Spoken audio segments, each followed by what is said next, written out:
Ma'am আসসালামু আলাইকুম। আসসালামু আলাইকুম। ওয়ালাইকুম সালাম।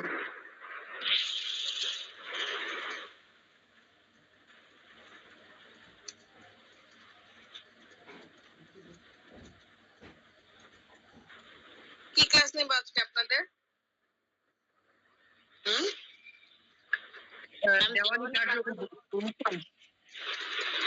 আপনারা কোন ইয়ার? আমরা final year ma'am. Final year. তাহলে আপনাদের সাথে আমার ফার্স্ট ক্লাস মনে হয়, এটা না? আগে আমার ক্লাস পাইছেন? জি ম্যাম, ফার্স্ট ইয়ারে ক্লাস করছি। আমার আগে ক্লাস পাইছেন কিনা আপনারা সেটা জিজ্ঞাসা করছি। আমার ক্লাস পাইছেন আপনারা আগে? এখানে কেউ আছে? ফাইনাল ইয়ারে ম্যাম। ফার্স্ট ইয়ারে ক্লাস পাইছেন আমার? জি ম্যাম, ফার্স্ট ইয়ারে ক্লাস করেছিলাম। জি ম্যাম।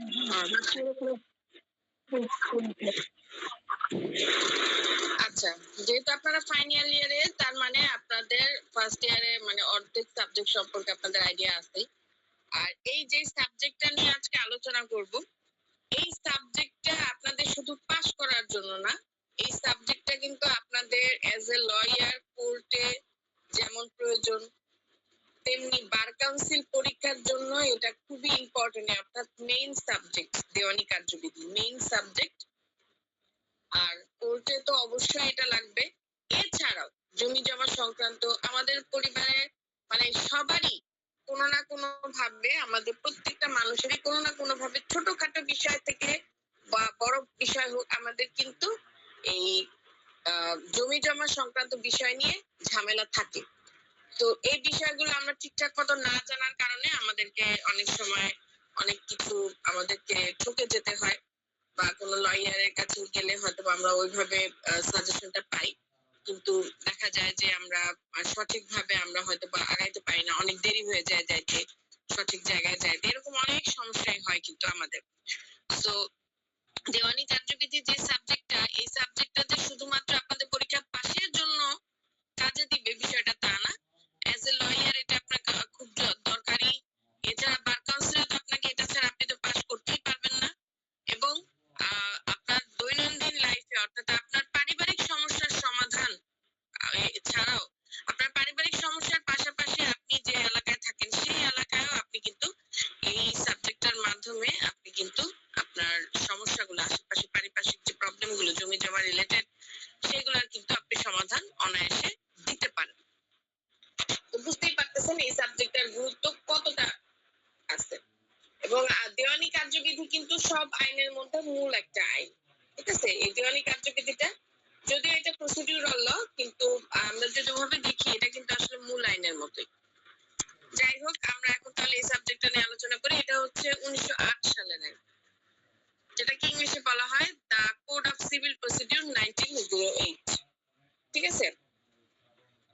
আচ্ছা, তো দেওয়ানি কার্যবিধিতে মূল যে বিষয়টা আমরা দেখবো সেটা হচ্ছে আমাদের দেওয়ানি আদালত অর্থাৎ সিভিল কোর্ট কয় প্রকার। বলেন তো সিভিল কোর্ট কয় প্রকার? বলেন, কারো কোনো আইডিয়া আছে কয়টা সিভিল কোর্ট অর্থাৎ কয়টা সিভিল আদালত আছে? দুই প্রকার ম্যাডাম। 5টা। আর ক্রিমিনাল কোর্ট কয়টা আছে জানেন? ক্রিমিনাল কোর্ট হচ্ছে 2 প্রকার, একটা হচ্ছে দায়রা আদালত আর একটা হচ্ছে আপনার হাইকোর্ট বিভাগ। এই দায়রা আদালতের মধ্যে আপনার বিভিন্ন ধরনের ভাগ আছে। যাই হোক, আমরা ওটাতে নাই, যে আমরা সিভিল বিষয় নিয়ে আলোচনা করতেছি, এটা নিয়ে আলোচনা করি। দেখেন, জমি জমা সংক্রান্ত যত সমস্যা থাকবে আমরা সিভিল আদালতে যাব। তো সিভিল আদালত বলতে কোন আদালতে যাব এটা তো আমাদেরকে জানতে হবে আগে, তাই না? আচ্ছা, তাহলে সিভিল আদালতে আমরা যদি যাইতে চাই তাহলে সেখানে টোটাল 5 প্রকারের সিভিল আদালত রয়েছে।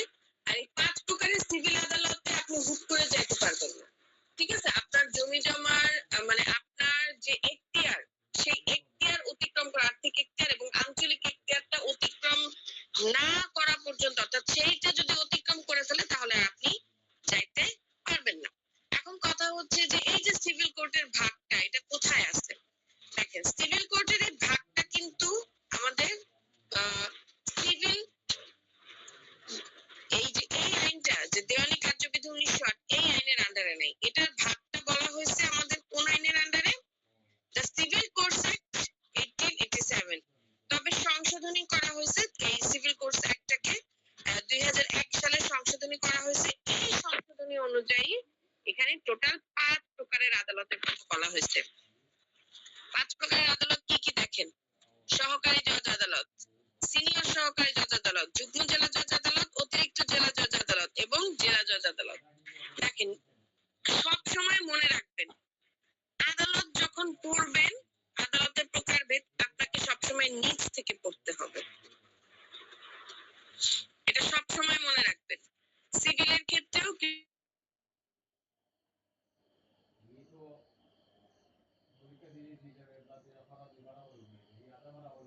First class, second class, third class, এভাবে আপনি যেতে পারবেন। Third class, second class, first class এভাবে যাইতে হবে।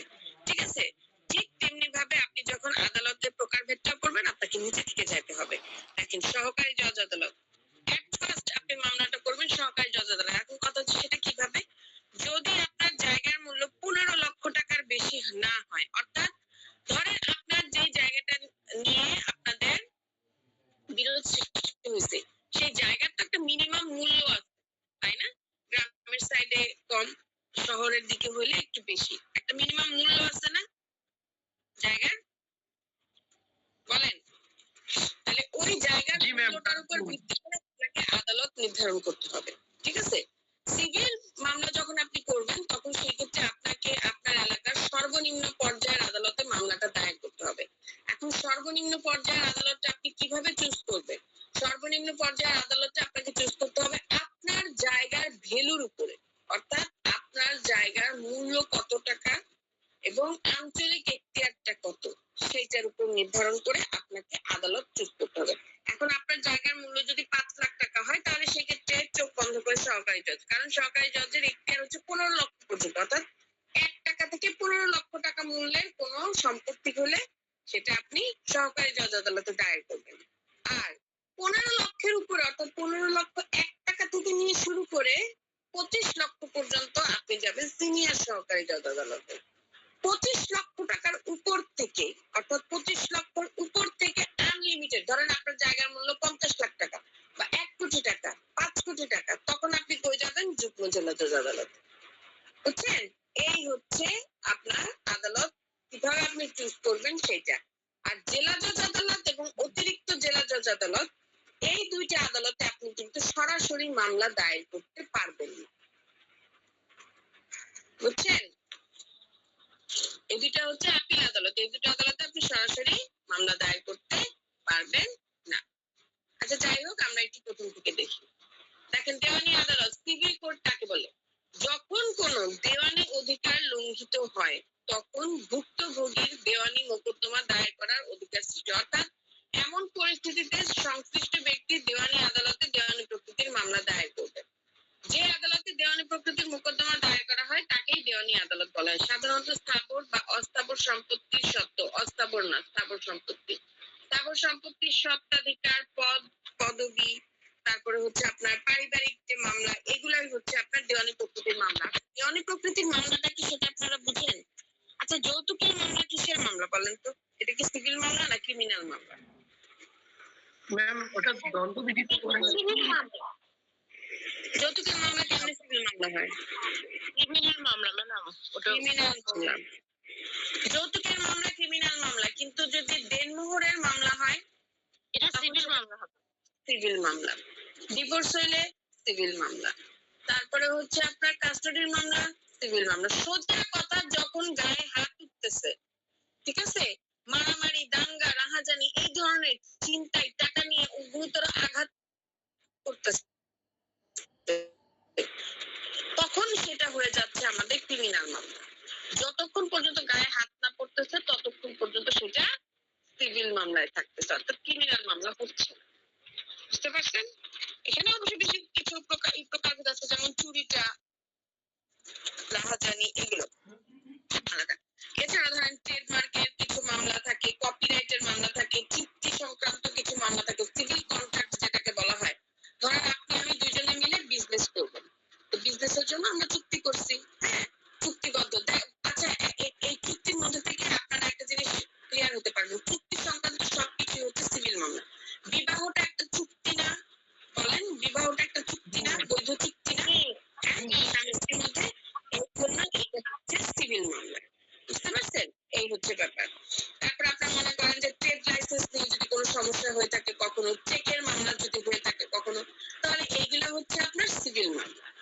ঠিক আছে? এছাড়াও আপনার আমি যে শ্রম আইন তো করছেন, তাহলে এই যে দেখেন শ্রম আইনে শ্রমিক যখন আপনার তাদের পদের অধিকার বা তাদের যে ন্যায্য অধিকার, এটা নিয়ে যখন কোনো জায়গায় মামলা করবে তখন তারা সিভিল কোর্টে আসবে। অর্থাৎ সিভিল মামলা বলতে বোঝাচ্ছে আপনার ধর্ম সংক্রান্ত কোনো মামলা। ধরেন ধর্ম এবং মুসলিম ধর্ম, এই দুইটা ধর্ম নিয়ে একটা মারামারি শুরু হয়েছে, একটা সংঘর্ষ সৃষ্টি হয়েছে। তখন সেই ক্ষেত্রে আমরা এটা ন্যায্য অধিকারের জন্য কই যাব? সিভিল মামলা করব। ঠিক আছে? এই যে বিষয়গুলো অর্থাৎ ধর্মীয় সংক্রান্ত কিছু বিষয়, তারপরে হচ্ছে আপনার এই যে চুক্তি সংক্রান্ত কপিরাইটের মামলা বলেন, তারপর ট্রেড লাইসেন্সের মামলা বলেন, হ্যাঁ, এইগুলো হচ্ছে আপনার সিভিল মামলা। পারিবারিক সংক্রান্ত যে যতগুলো মামলা থাকে এগুলো সিভিল মামলা, এবং পারিবারিক সকল মামলা কিন্তু আপনাকে সহকারী জজ আদালতে দায়ের করতে হবে। আমি একটু আগে আপনাদেরকে বললাম যে আপনি আদালতটা চুজ করবেন হচ্ছে কিভাবে, আপনার জায়গার এখতিয়ারের উপর অর্থাৎ মূল্যের উপর নির্ধারণ করে। এখন আপনি যে পারিবারিক মামলাটা দায়ের করবেন সেখানে তো আপনার এখানে টাকার কোনো অঙ্ক আসতেছে না, তাই না? তো এই জন্য আপনাকে এই মামলাগুলো সবসময় সহকারী জজ আদালতে করতে হবে। বুঝতে পারছেন? এই হচ্ছে বিষয়। এবং শ্রমিকের যে আদালত, হ্যাঁ, শ্রমিকরা যে মামলাটা দায়ের করবে বা আপনার মালিকরাই যখন শ্রমিকের বিরুদ্ধে মামলা দায়ের করবে, সেক্ষেত্রে আমাদেরকে কোথায় করতে হবে? এই সহকারী জজ আদালতে করতে হবে। শুধুমাত্র জমি জমা সংক্রান্ত যে বিষয়গুলো সেই ক্ষেত্রে আমাকে এখতিয়ার নির্ধারণ করে মামলা দায়ের করতে হবে। তার মানে আমরা কি বুঝলাম? সকল ধরনের দেওয়ানি প্রকৃতির মামলা আমরা দেওয়ানি আদালতে করব। এখন কথা হচ্ছে দেওয়ানি আদালত কয় প্রকার? তাহলে দেওয়ানি আদালত 5 প্রকার। এটা কোথায় বলা আছে? সিভিল কোড অ্যাক্ট 1887 এ অর্থাৎ সিভিল কোড অ্যাক্ট 1887 মানে আমাদের একটা আছে, আইন আছে। সেই আইনে আপনার সিভিল কোর্টের প্রকারভেদটা বলা হয়েছে। সেই আইনটা নাকি সংশোধন করা হয়েছে 2001 সালে, অর্থাৎ 2001 সালের সংশোধনী অনুযায়ী 5 প্রকারের আদালত নির্ধারণ করা হয়েছে। এবং এই 5 প্রকারের আদালত প্রত্যেকটা আদালত কার আন্ডারে? হাইকোর্টের আন্ডারে। অর্থাৎ তাদেরকে হাইকোর্টের কথা মতো চলতে হবে। কোনো ধরনের কোনো সমস্যা যদি হয়ে থাকে, ইভেন যদি কোনো রায় দিয়ে থাকে কোনো আদালত, সেটার জন্য হাইকোর্টের কাছে তাকে জবাবদিহিতা করতে হবে। বুঝতে পারছেন বিষয়টা? বুঝতে পারছেন? জি ম্যাম, জি জি। ম্যাম আরেকটা আচ্ছা, এখন আসেন আমরা আস্তে আস্তে, আমি যদিও হালকা ভাবে আপনাদের আলোচনা করে দিচ্ছি, এখন আসেন একটু ডিসকাস করি। এই যে দেওয়ানি আদালতের গঠন, এখতিয়ার, কার্যাবলী, এগুলো কি? এগুলো তো আমাদেরকে জানতে হবে, তাই না? এই যে দেওয়ানি আদালতের বিষয়টা আমরা পড়তেছি, তাহলে এই যে 5টা আদালত, এই 5টা আদালতে কার কি কাজ সেটা তো আমাদেরকে জানতে হবে। তাহলে দেখুন, প্রথমেই বলি জেলা জজ আদালত, অতিরিক্ত জেলা জজ আদালত। এই দুইটা আদালতে আপনি সরাসরি মামলা করতে পারবেন না, বুঝছেন? আর নিম্ন যে আদালতগুলো আছে, যুগ্ম জেলা জজ, সিনিয়র সহকারী জজ, সহকারী জজ, এই আদালতগুলোতে আপনি সরাসরি মামলা দায়ের করতে পারবেন। আচ্ছা, এখন আসুন দেখি। প্রত্যেকটা জেলার প্রধান আদালত হিসেবে জেলা জজ গঠিত হয়। তার মানে জেলা জজ হইতেছে একেবারে মানে দেওয়ানি আদালতের মধ্যে সর্বোচ্চ আদালত হচ্ছে জেলা জজ আদালত। বুঝা গেছে? দেওয়ানি আদালতের মধ্যে সর্বোচ্চ আদালত কি বলেন? জেলা জজ আদালত। আচ্ছা, এই জেলা জজ আদালতের এখতিয়ার কি? অর্থাৎ কত কিসের মানে কত টাকা হইলে আপনি জেলা জজ আদালতের মামলা করতে পারবেন, বা কখন কি আপনি আসলে মূলত মামলা করতে পারবেন, আদৌ কি মামলা করা যায় কি না যায় না, সেইগুলাই হইতেছে এখতিয়ার। দেখেন কি বলা হয়েছে। অধস্তন আদালতের রায়, ডিক্রি বা আদেশের বিরুদ্ধে একমাত্র আপিল শুনানি এই জেলা জজ আদালতে করতে পারবেন। তবে এই ক্ষেত্রেও আপনাকে কি দেখতে হবে? দেখেন, সর্বোচ্চ 5 কোটি টাকা পর্যন্ত আপিল শুনানির জন্য আপনি এই জেলা জজ আদালতের কাছে যাইতে পারবেন। এছাড়াও এই আদালতে রিভিশন ক্ষমতাও আছে। আচ্ছা, আমি একটু বুঝাই। আমি প্রথমেই বললাম না যে জেলা জজ এবং অতিরিক্ত জেলা জজ, এই দুইটা আদালতে আপনি সরাসরি মামলা করতে পারবেন না। দেখেন, তার মানে কি বললো? এই 3টা আদালতে আপনি যখন মামলা দায়ের করলেন, ফর এক্সাম্পল আপনি সহকারী জজ আদালতে একটা মামলা করছেন, ওকে? এখন মামলা করার পরে সেই মামলার যে রায় দিল, সেই রায়ে আপনি সন্তুষ্ট হন নাই, ঠিক আছে? তখন সেই ক্ষেত্রে আপনি কি করবেন? এই রায়ে যে আপনি সন্তুষ্ট হইলেন না, আপনি উচ্চ আদালতে যাবেন না? বলেন, এটা তো আমরা সবাই কম বেশি জানি যে নিম্ন আদালতের রায়ে যদি আমার মন মতো না হয়, আমি যদি সন্তুষ্ট না হয়, আমি উচ্চ আদালতে যে আপিল করতে পারবো। এটা তো আমরা সবাই জানি, জানি না? হ্যাঁ জি ম্যাম। জি ম্যাম, আমরা সকলেই জানি। হ্যাঁ, তো সেই ক্ষেত্রে যখন নিম্ন আদালত থেকে আমাকে রায় দিল, সেই রায়ে যখন আমি সন্তুষ্ট হইলাম না, তখন আমি এই রায়টা চ্যালেঞ্জ করার জন্য, অর্থাৎ আমি আবার নতুন করে কেসটা রিওপেন করার জন্য আমি যে আদালতে যাব সেটাই হচ্ছে জেলা জজ আদালত। এবং সেইটাকে বলা হয় আপিল। ওকে, অর্থাৎ আমি নিম্ন আদালতের রায়টাকে আবার সংশোধন করার জন্য বা রিওপেন করার জন্য আমি জেলা জজ আদালতের কাছে যাব, এবং এটাকে আর ওই মামলা বলা হবে না, এটাকে বলা হবে আপিল। ঠিক আছে? আচ্ছা, এছাড়াও রিভিশনও আমি দায়ের করতে পারবো। ধরেন, আচ্ছা, এখন আমার আপনাদের প্রশ্ন আসতে পারে আপিল বা রিভিশন এই দুটার মধ্যে তফাৎটা কি? আচ্ছা, আপিল, রিভিশন, আরেকটা বিষয় আছে সিপিসিতে, সেটা হচ্ছে রিভিউ। এই তিনটা বিষয়ের একটাই কাজ, সেটা হচ্ছে নিম্ন আদালতের রায়টাকে সংশোধন করা বা পুনর্বিচার। অর্থাৎ আমরা যেমন ছোটবেলায় যখন আমরা পড়াশোনা করতাম, ইভেন এখনো যখন আমরা পড়াশোনা করে পরীক্ষা দিই, আমরা একবার লেখার পরে আমরা রিভাইজ করি না আবার বিষয়টা, যে আরো কোনো কোথাও কোনো ভুল আছে কিনা, করি কিনা? জি ম্যাম। হ্যাঁ, ঠিক তেমনি ভাবে নিম্ন আদালতে যে রায়টা দিল, সেই রায়ে কোথাও কোনো ভুল আছে কিনা সেইটা দেখার জন্য যে মামলাটা করা হয় সেটাকে বলা হয় আপিল, রিভিশন, রিভিউ, সেল। তবে তিনটা শুধুমাত্র পার্থক্যটা হচ্ছে এখতিয়ারগত দিক থেকে। যখন কোনো একটা ডিক্রির রায় বা আদেশ আমি আপিল করতে পারবো, মানে একদম উপর লেভেলে হচ্ছে আপিল, উচ্চ পর্যায়ে হচ্ছে আপিল। যখন আমি আপিল করতে পারতেছি না বা আপিল করার টাইম লিমিটেশন একটা দেয়া থাকে, ওই টাইম লিমিটেশনটা আমার পার হয়ে গেছে, তখন সেই ক্ষেত্রে আমি যাব রিভিশন করতে। বা আপিল করছি, এখন আপিলের রায়েও আমি সন্তুষ্ট হইনি, তখন সেই ক্ষেত্রে আমি যাব রিভিশন করতে। যখন আমি আপিলও করতে পারতেছি না, রিভিশনও করতে পারতেছি না, তখন আমি যাব রিভিউ করতে। এবার বুঝতে পারছেন? এখন তাইলে এখন কথা হচ্ছে তাহলে রিভিশনটা কোথায় করব, তাই না? এই রিভিশনটা আমি জেলা জজ আদালতে করতে পারবো। বুঝতে পারছি? এই যে তিনটা আদালত, সহকারী জজ, সিনিয়র সহকারী জজ এবং যুগ্ম জেলা জজ, এই তিনটা আদালতের রায়, আদেশ বা ডিক্রি, এদের বিরুদ্ধে আমি কোথায় যেতে পারবো? ওই জেলা জজ আদালতে আমি আপিলও করতে পারবো, আবার রিভিশনও করতে পারবো। বুঝতে পারছি বিষয়টা? আপিল আর রিভিশনের মধ্যে তফাৎটা কি বুঝতে পারছেন? জি ম্যাম। আচ্ছা, এখন কথা হইতেছে এখানে আরো একটা বিষয় বলছে সর্বোচ্চ 5 কোটি টাকা পর্যন্ত পারবো। এখন দেখেন, আপনার জায়গার মূল্য হচ্ছে 10 কোটি ফর এক্সাম্পল। তাহলে 10 কোটি টাকা হলে তো আপনি এমনিতেও সহকারী জজে পাচ্ছেন, আপনি যুগ্ম জেলা জজ আদালতে আপনি মামলা করছেন। তাইলে এখন এই রায়ে যদি আপনি সন্তুষ্ট না হন, তখন আপনি কি করবেন? তখন কিন্তু আপনি আর জেলা জজ আদালতে আপিল বা রিভিশন করতে পারবেন না। তাহলে সেক্ষেত্রে কি আপনার প্রতিকার নাই? অবশ্যই আছে। সেক্ষেত্রে আপনি কোন আদালতে যাবেন বলেন তো, দেখি তো সিক্স সেন্স কি বলে আপনাদের। হাইকোর্টে দেখি। হাইকোর্টে যাবেন, সেই ক্ষেত্রে যাবেন আপনি হাইকোর্টে।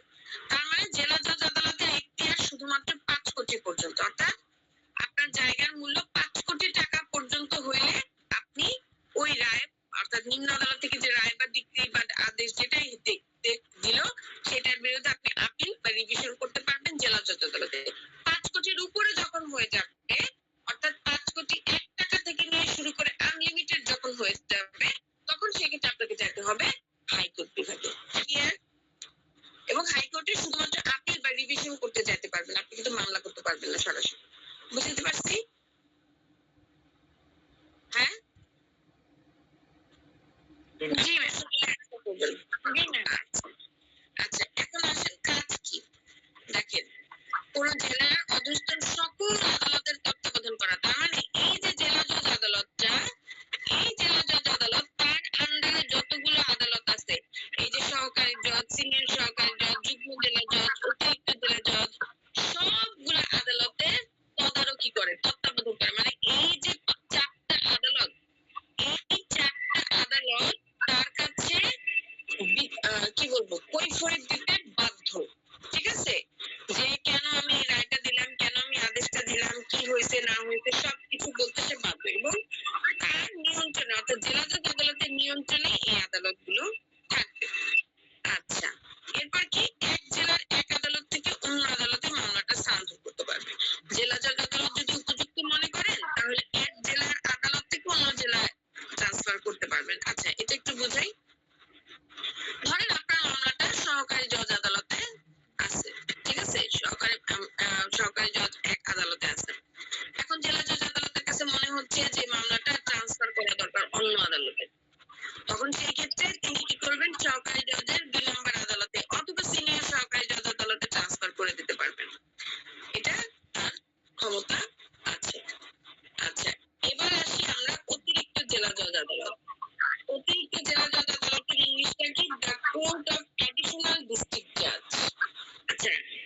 বুঝাই, এটার বিষয়টা হচ্ছে কি জানেন, অতিরিক্ত জেলা জজ আদালত বলতে বোঝাচ্ছে জেলা জজ আদালতের অনুপস্থিতিতে, অর্থাৎ জেলা জজ আদালতের প্রক্সি দেয়াই হচ্ছে অতিরিক্ত জেলা জজ আদালতের কাজ।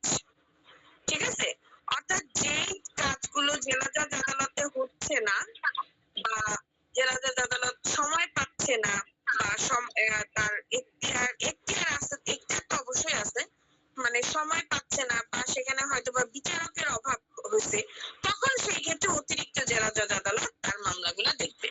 তার মানে এটার নিজস্ব কোনো এখতিয়ার নাই। এই দেখেন, একজন অতিরিক্ত জেলা জজ নিয়ে এই আদালতটা গঠিত হবে এবং একটি জেলায় একাধিক অতিরিক্ত জেলা জজ আদালত থাকতে পারে। দেখেন, জেলা জজ আদালতে কি পড়ছি, একটাই জেলা জজ আদালত থাকবে। প্রত্যেকটা জেলার দেওয়ানি আদালতে একটাই জেলা জজ আদালত থাকবে, কিন্তু অতিরিক্ত জেলা জজ আদালত একাধিক থাকতে পারে এবং এদের কাজই হইতেছে জেলা জজ আদালতের অনুপস্থিতিতে অথবা তার সময় সাপেক্ষ, সে পারতেছে না, সময় পাচ্ছে না, যখন জেলা জজ আদালত, সোজা কথা জেলা জজ আদালত যখন তাকে অর্ডার করবে, ট্রান্সফার করবে কোনো মামলা, তখনই সে শুধুমাত্র এই মামলাটা হ্যান্ডেল করতে পারবে। আদারওয়াইজ তার আর কোনো নিজস্ব কোনো এখতিয়ার নেই। বুঝতে পারছি? হ্যাঁ, আচ্ছা, এই দেখেন এখতিয়ার, এর নিজস্ব কোনো এখতিয়ার নেই। জেলা জজ কর্তৃক ক্ষমতা, যেটা আমি বললাম, ক্ষমতা প্রদানের পর জেলা জজের সমান ক্ষমতা প্রয়োগ করতে পারে, অর্থাৎ জেলা জজ আদালতের অবর্তমানে সে সব কিছু করবে। এই যে দেখেন, সর্বোচ্চ 5 কোটি টাকা বলে, মানে সোজা হিসাব, জেলা জজ আদালতের যেই ক্ষমতাগুলো আছে তারও সেই সেম ক্ষমতাই আছে, কিন্তু শুধুমাত্র তখনই সে তার ক্ষমতা প্রয়োগ করতে পারবে যখন নাকি জেলা জজ আদালত তাকে আদেশ দিবে, আদারওয়াইজ নট। ক্লিয়ার? হ্যাঁ, জি ম্যাম। এবার আসি যুগ্ম জেলা জজ আদালতে। যুগ্ম জেলা জজ কি? The court of the joint district জাজ। ঠিক আছে, এটা কি? প্রত্যেকটা জেলায় একজন যুগ্ম জেলা জজ নিয়ে এই আদালত গঠিত। এই দেখেন, মূল মামলা গ্রহণ এবং আপিল উভয় এখতিয়ারই তার আছে। এই যে আমি যে বললাম না 25 লক্ষ 1 টাকার উপর থেকে তার আনলিমিটেড, এই যে 25 লক্ষ 1 টাকা থেকে যে কোনো পরিমাণ অর্থমূল্যের মামলা, অর্থাৎ 25 লক্ষের উপরে 1 কোটি 2 কোটি 3 কোটি 4 কোটি 5 কোটি আনলিমিটেড হোক না কেন, আপনি এই আদালতে মামলা করতে পারবেন। ঠিক আছে, মামলাও করতে পারবেন এবং ক্ষেত্র বিশেষে আপনি এখানে আপিলও দায়ের করতে পারবেন। ক্ষেত্র বিশেষে, আমি কিন্তু বলছি ক্ষেত্র বিশেষ। আচ্ছা, ক্ষেত্র বিশেষটা কি? যখন মনে করেন যে জেলা জজ আদালত নাই, অতিরিক্ত জেলা জজ আদালতেরও নাই, তখন সেই ক্ষেত্রে আপনি যুগ্ম জেলা জজ আদালতে যাইতে পারেন। তবে আপনার যে এখতিয়ারটা, অর্থাৎ আপনার যে সম্পত্তির মূল্য, সেটা লিমিটেড হতে হবে। আচ্ছা, কার্যাবলী, উত্তরাধিকার সংক্রান্ত বিষয়াদি নিষ্পত্তি করেন এবং জেলা জজ কর্তৃক প্রেরিত রিভিশন এবং আপিল শুনানি করে থাকবেন। আচ্ছা, এরপরে দেখেন সিনিয়র সহকারী জজ। আচ্ছা, সিনিয়র সহকারী জজ আদালত কি? The court of senior assistant জাজ। একজন সিনিয়র সহকারী জজ নিয়ে একটি সিনিয়র সহকারী জজ আদালত গঠিত হয়। প্রত্যেক জেলায় একাধিক সিনিয়র সহকারী জজ আদালত থাকবে এবং এই যে দেখেন 15 লক্ষ 1 টাকা থেকে 25 লক্ষ পর্যন্ত। এগুলো অলরেডি আমি বুঝিয়েছি আপনাদেরকে। ঠিক আছে, এই আদালত মূল মামলা গ্রহণ দেখতে, অর্থাৎ আপনার যখন জায়গার মূল্যটা 25 লক্ষ 1 টাকার উপরে চলে যাবে, তখন সেক্ষেত্রে আপনি এখানে মামলাটা দায়ের করবেন এবং এটা আপনার মনে করেন যে স্মল কজেস কোর্ট, অর্থাৎ যে ক্ষুদ্র আদালত কিছু থাকে না আপনার, কি বলবো, এটার বাংলাটা আমার মনে আসছে না। পারিবারিক আদালত। পারিবারিক আদালত না, পারিবারিক আদালত সহকারী জজ আদালত। স্মল কজেস কোর্ট আদালত আলাদা।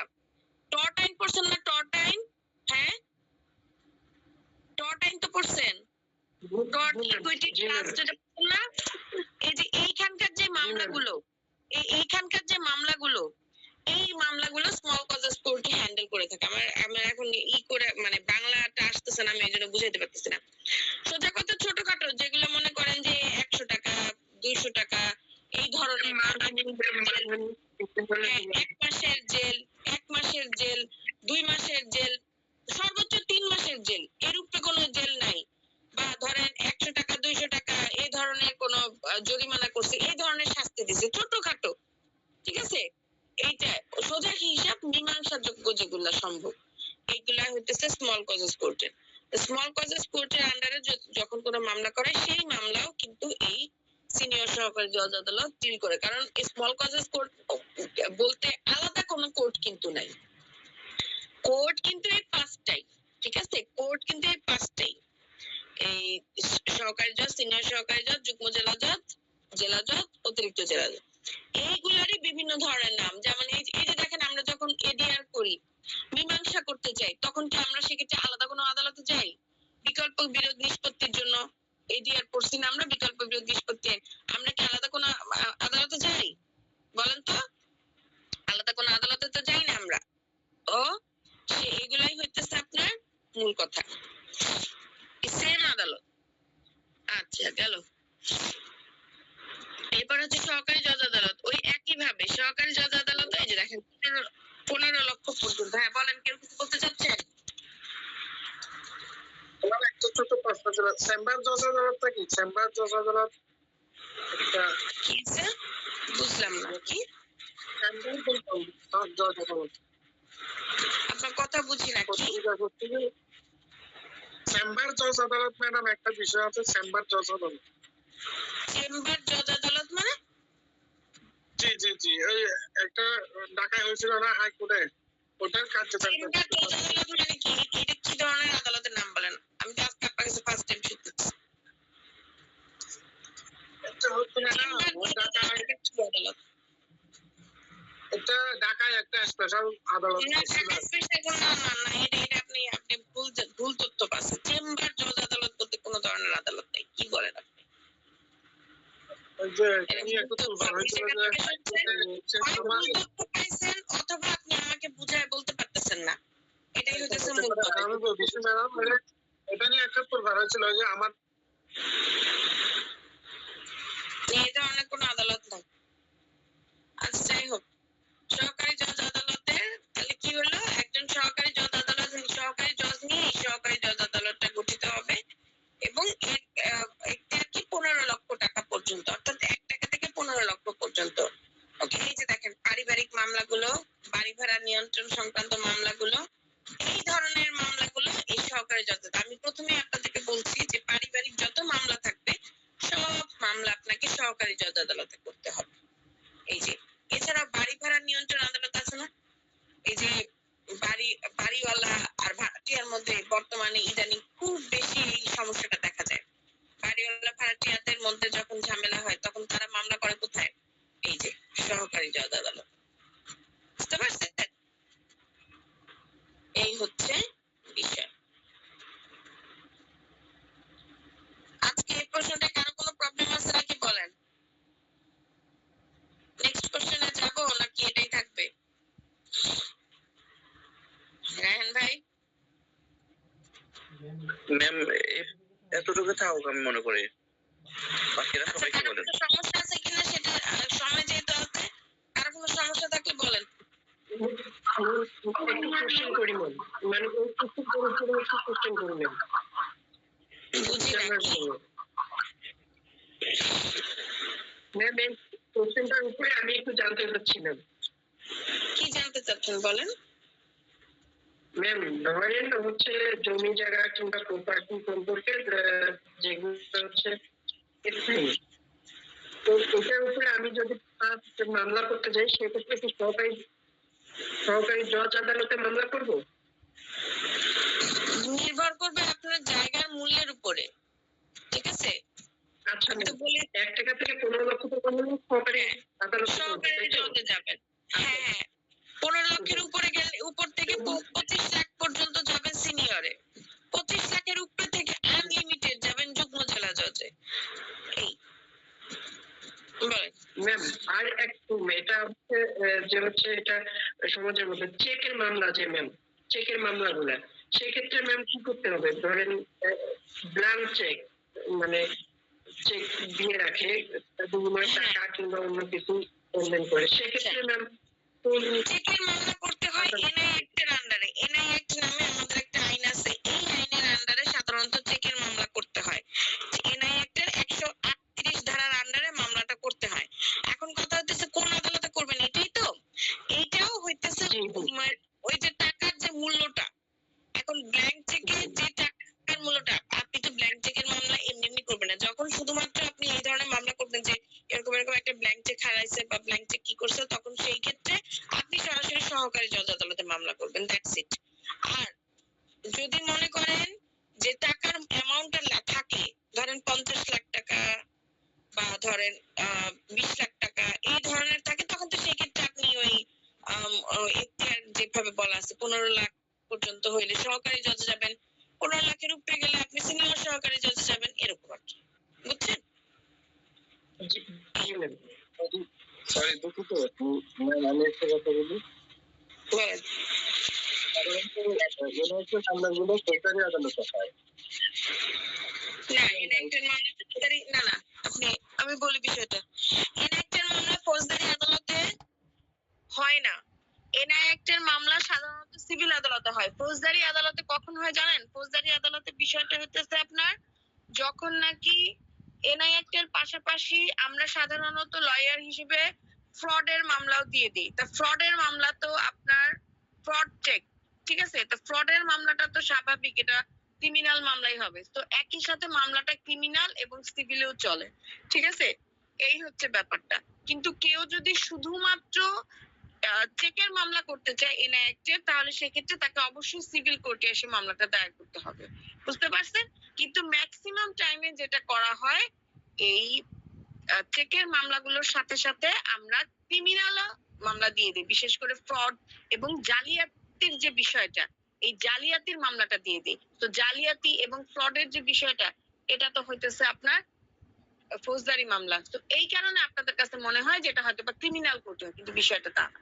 বুঝছেন? কিন্তু বাস্তবিক ক্ষেত্রে যে প্র্যাকটিসটা আমি দেখে আসছি সেটা তো মানে সমস্ত মামলা ফৌজদারি আদালতে দাখিল করে, শুধুমাত্র না, এটা এনআইটির একটা বাতিল করে। না, না, ফৌজদারি আপনাকে আমি বললামই তো, আমরা সাধারণত এনআইটির সাথে আমরা জালিয়াতি এবং ফ্রডের, অর্থাৎ প্রতারণা এবং জালিয়াতি দুটি একসাথে দিয়ে দিই। এই কারণে সেটা ক্রিমিনাল মামলা মনে হয় আপনাদের কাছে, বাট মূলত এটা সিভিল মামলা।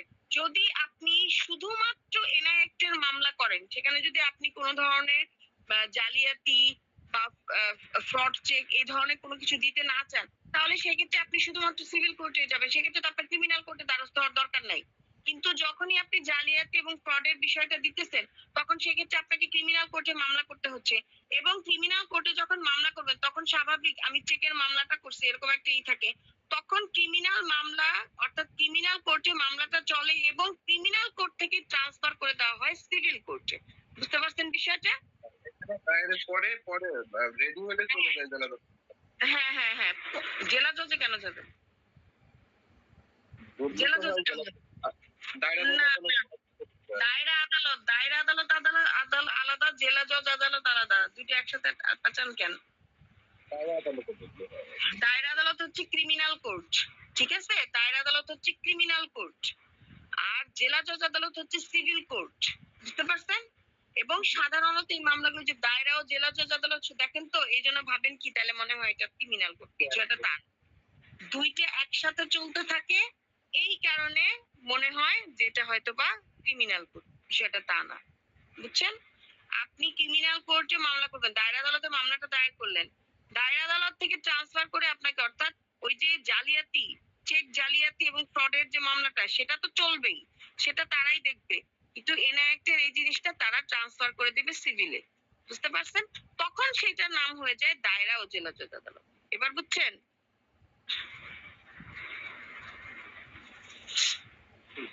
আর কারো কোনো প্রশ্ন আছে?